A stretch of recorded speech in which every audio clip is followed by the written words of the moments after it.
बच्चों नमस्कार।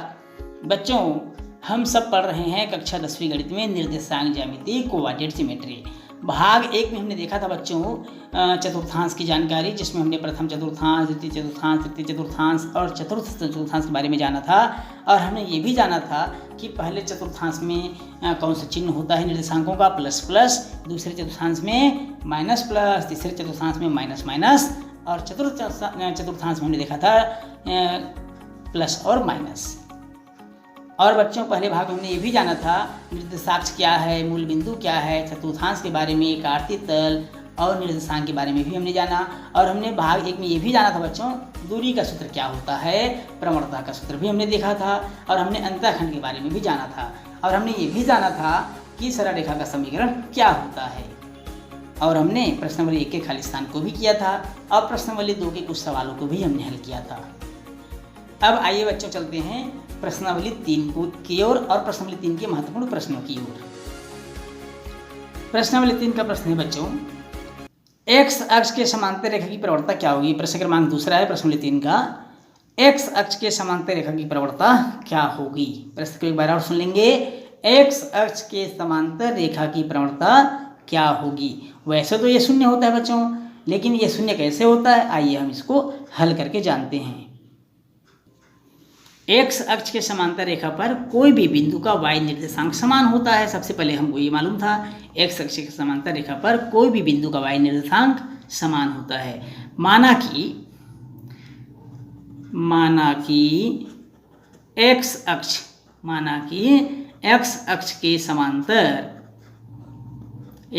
के समांतर रेखा पर कोई दो बिंदु ए x1 और y मान लेते हैं और b के निर्देशांक मान लेते हैं हम x2 और y है, ऐसा हमने मान लेते हैं। तब ए बी की प्रवणता, तब a और b की हमको प्रवणता मालूम करना है। तब a b की प्रवणता हो जाएगी, प्रवणता का सूत्र आप सबको पता है बच्चों, y2 minus y1 x2 minus x1। इसके बारे में भाग 1 में बताया जा चुका है। यदि आप भाग 1 को नहीं पढ़े तो उसका लिंक डिस्क्रिप्शन में बॉक्स में आपको मिल जाएगा। अब y2 का मान हमने क्या माना है, x1 y1 x2 y2, तो y2 का मान y ही है, तो y माइनस y1। और y1 का मान भी देखिए, y2 का मान भी y है और y1 का भी मान y है, तो y माइनस y हो जाएगा बटे x2 का मान x2 और x1 का मान x1 मान लेते हैं। x2 का मान x2 और y1 का मान y1। अब देखेंगे बच्चों, जब हम y में y को मान घटाते हैं तो शून्य प्राप्त होता है। तो शून्य को किसी संख्या से भाग दें तो हमको शून्य ही मिलेगा। तो इस तरह से हम कहेंगे, ये हमारा आंसर हो गया। इस तरह हम कहेंगे कि एक्स अक्ष के समांतर रेखा की प्रवणता क्या होगी, पूछा गया प्रश्न में, तो इस प्रवणता होगी शून्य। अगला प्रश्न है बच्चों, प्रश्न क्रमांक 7 है इस प्रश्नावली 3 का, y अक्ष के समांतर रेखा की प्रवणता क्या होगी। प्रश्न एक बार और सुनेंगे, y अक्ष के समांतर रेखा की प्रवणता क्या होगी। जिस प्रकार हमने x के समांतर रेखा की प्रवणता ज्ञात किया था वैसे ही हम इसको भी याद कर लेते हैं। आइए देखते हैं इसकी प्रवणता क्या होगी। प्रश्नानुसार बच्चों y अक्ष के समांतर रेखा के प्रत्येक बिंदु के एक निर्देशांक समान होंगे, इसलिए y अक्ष के समांतर रेखा पर कोई दो बिंदु हम मान लेते हैं। माना कि y अक्ष के समांतर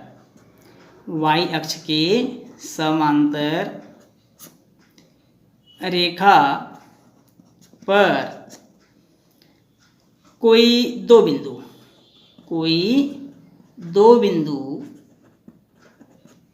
ए के निर्देशांक हम मान लेते हैं x और y1, b के निर्देशांक मान लेते हैं हम x और y2। क्योंकि यहाँ पर हमने x को क्यों समान रखा है, क्योंकि y के समांतर रेखा के प्रत्येक बिंदु के x निर्देशांक हमेशा समान होते हैं, इसलिए x से समान है। और इसके पहले के प्रश्न में y समान था, क्यों, क्योंकि वहाँ x अक्ष के समांतर पूछा था, इसलिए y के समांतर रेखा पर AB की प्रवणता, हम AB की प्रवणता मालूम कर लेते हैं। और AB की प्रवणता और प्रवणता का सूत्र आप सबको ज्ञात है। क्या है बच्चों प्रवणता का सूत्र, y2 माइनस y1 बटे x2 माइनस x1। अब यहाँ देखिए बच्चों x1 y1 x2 y2 लिखा हुआ है, तो y2 माइनस y1 और x2 माइनस x1 अर्थात x माइनस x और x घटाइए बच्चों, x और x घटाने से कितना प्राप्त होगा हमको, 0 प्राप्त होगा। तो y2 माइनस y1 बटे हो जाएगा 0। और किसी भी संख्या को अगर 0 से भाग दिया जाए तो उसका मान अपरिभाषित होता है, अर्थात इन्फिनिटिव होता है। तो इसका आंसर आएगा इन्फिनिटिव। y अक्ष के समांतर रेखा की प्रवणता क्या होगी प्रश्न था, तो इसका आंसर होगा y अक्ष के समांतर रेखा की प्रवणता अनंत होगी, अपरिभाषित होगी, इन्फिनिटिव होगी। प्रश्न है बच्चों, प्रश्न क्रमांक 4 है इस प्रश्नावली का, एक रेखा बिंदु 3, 7 व 6, 8 से होकर जाती है। एक रेखा बिंदु 3, 7 व 6, 8 से होकर जाती है, तो उस रेखा की प्रवणता ज्ञात कीजिए। एक बार और सुनेंगे बच्चों प्रश्न को, एक रेखा बिंदु 3, 7 व 6, 8 से होकर जाती है, उस रेखा की प्रवणता ज्ञात कीजिए। आइए देखते हैं बच्चों इसकी प्रवणता कितनी होगी। बच्चों हमको प्रश्न में दिया है ए के निर्देशांक 3, 7, इसे हम x1 और y1 की वैल्यू मान लेते हैं, अर्थात x1 बराबर हो जाएगा 3 और y1 बराबर हो जाएगा 7। इसी प्रकार b के निर्देशांक 6 और 8 दिया है, इसे हम मान लेते हैं x2 और y2, x2 और y2 मान लेते हैं, अर्थात x2 बराबर हो जाएगा 6 और y2 बराबर हो जाएगा 8। अब हम आते हैं इस AB की प्रवणता जो हमको प्रश्न में पूछा गया है। प्रवणता का सूत्र होता है y2 माइनस y1 बटे x2 माइनस x1, ये प्रवणता का सूत्र है। अब बच्चों y2 का मान कितना है, ध्यान से देखिए, y2 का मान है 8, कितना है 8, ऋण y1 का मान कितना है 7 बटे x2 का मान कितना है बच्चों 6, ऋण और x1 का मान है 3। 8 में 7 घटाइए 1 बचेगा और 6 में 3 घटाइए 3 बचेगा। तो आंसर कितना है बच्चों 1/3। और हमारा प्रश्न था कि 3, 7 और 6, 8 से होकर जाने वाली रेखा की प्रवणता ज्ञात कीजिए, तो इसकी प्रवणता होगी 1/3, ये हमारा आंसर होगा। प्रश्नावली का 9वां प्रश्न है बच्चों, उस सरल रेखा का समीकरण ज्ञात कीजिए, उस सरल रेखा का समीकरण ज्ञात कीजिए जिसकी प्रवणता 7/3 है तथा रेखा बिंदु 6, 0 से होकर जाती है, बिंदु 6, 0 से होकर जाती है। प्रश्न एक बार और सुनेंगे बच्चों, उस सरल रेखा का समीकरण ज्ञात कीजिए जिसकी प्रवणता 7/3 तथा रेखा बिंदु 6, 0 से होकर जाती है। प्रश्न में हमको दिया है बच्चों, दिया है m बराबर अर्थात प्रवणता 7/3, a के निर्देशांक 6 और 0 है, इसे हम x1 और इसे हम y1 मान लेते हैं। माना रेखा पर कोई चर बिंदु p है, माना रेखा पर कोई चर बिंदु p है और जिस p के निर्देशांक है x और y, ऐसा हमने मान लेते हैं। तब रेखा इस AP की हमको प्रवणता मालूम करना है। क्या मालूम करना है बच्चों, प्रवणता, AP की प्रवणता चूंकि प्रवणता प्रश्न में दिया हुआ है और हमको याद करना है सरल रेखा का समीकरण, तो AP की प्रवणता का सूत्र हो जाएगा y2 माइनस y1 बटे x2 माइनस x1। प्रवणता दिया है प्रश्न में बच्चों 7/3, m प्रवणता m दिया हुआ है 7/3।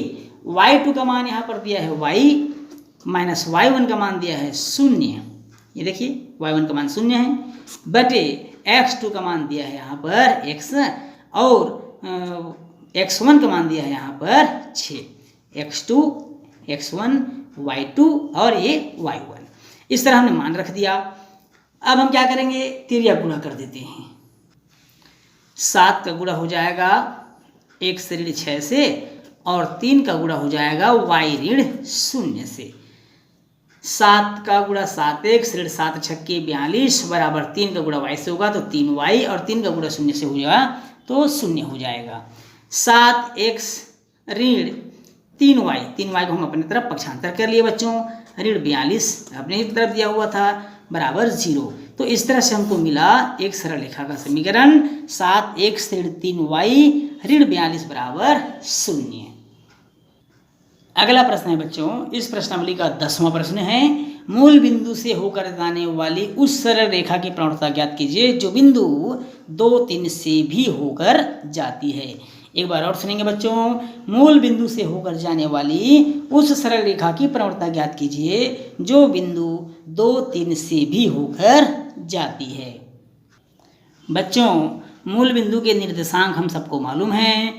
मूल बिंदु के निर्देशांक, मूल बिंदु के निर्देशांक हम मूल बिंदु को O से इंडिकेट करते हैं और इसके निर्देशांक होता है 0 और 0।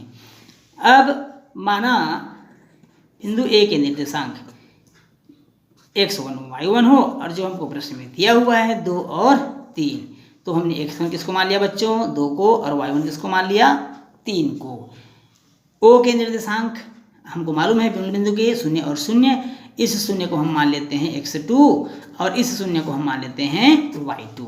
इस तरह से हमने x1 y1 x2 y2 मालूम कर लिया। अब हमको मालूम करना है OA की प्रवणता, OA की प्रवणता, OA की प्रवणता। प्रवणता का सूत्र वही जो इससे पहले आप पढ़ते आ रहे हैं, y2 माइनस y1 बटे x2 माइनस x1। अब यहाँ मान रख देते हैं, y2 का मान है 3, y1 का मान है 0, x2 का मान है 2 और x1 का मान है 0।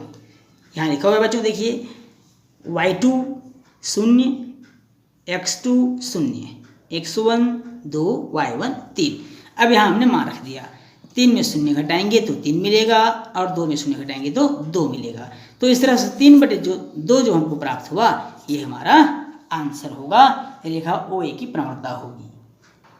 बच्चों इस अध्याय में हमें आलेख की भी आवश्यकता होगी। आलेख चूँकि आप पूर्व की कक्षाओं में पढ़ चुके हैं इसलिए इस पर से संबंधित प्रश्न आपको हल नहीं कराया गया है, आप स्वतः इसको कर लेंगे।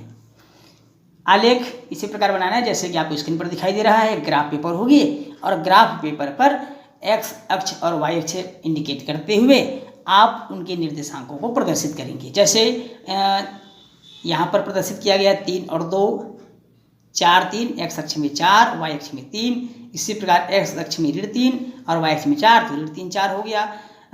इसी प्रकार x अक्ष में ऋण 3 y अक्ष में ऋण 2 तो ऋण 3 2 हो गया। इस तरह से हमको ग्राफ पेपर पर आसानी से प्रदर्शित इसको हम कर सकते हैं। बच्चों निर्देशांक ज्यामिति में एक पाठ आलेख भी दिया हुआ है आपके पाठ्यक्रम में। आलेख यह एक ऐसा माध्यम है जिसकी सहायता से यह देखा जा सकता है कि परस्पर संबंधित दो राशियों में से किसी एक में परिवर्तन करने पर दूसरे में क्या बदलाव आता है। जैसे कपड़े की लंबाई में परिवर्तन करने पर चुकाई जाने वाली कीमत में ही परिवर्तन किया हो जाता है। क्रिकेट के खेल में विभिन्न ओवरों में बने रनों की संख्या में परिवर्तन। आप लोगों ने देखा होगा मैच के दौरान आपको आलेख और ग्राफ दिखाया जाता है।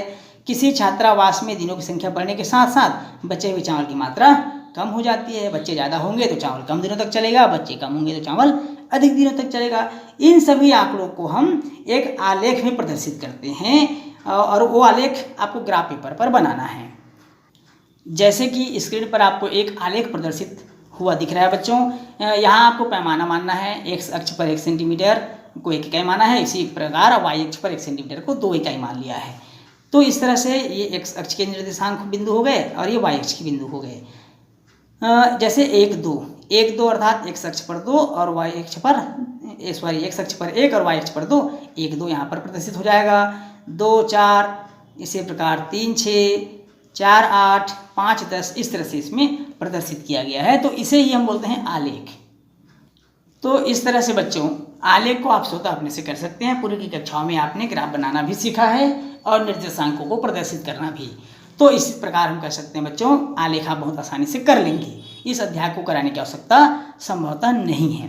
तो अब चलते हैं बच्चों, इस प्रश्न के साथ ही हमारा यह अध्याय समाप्त होता है। और आप लोगों से एक निवेदन है बच्चों कि अगर आपको वीडियोस चाहिए, अपडेटेड वीडियो चाहिए, अगला वीडियो क्या आने वाला है इसकी जानकारी चाहिए तो आप चैनल को सब्सक्राइब कर दीजिए। वीडियो अच्छा लगे तो वीडियो को लाइक और शेयर जरूर कीजिएगा। तो आज की क्लास में बस इतना ही बच्चों, धन्यवाद। फिर मिलेंगे एक नए अध्याय के साथ।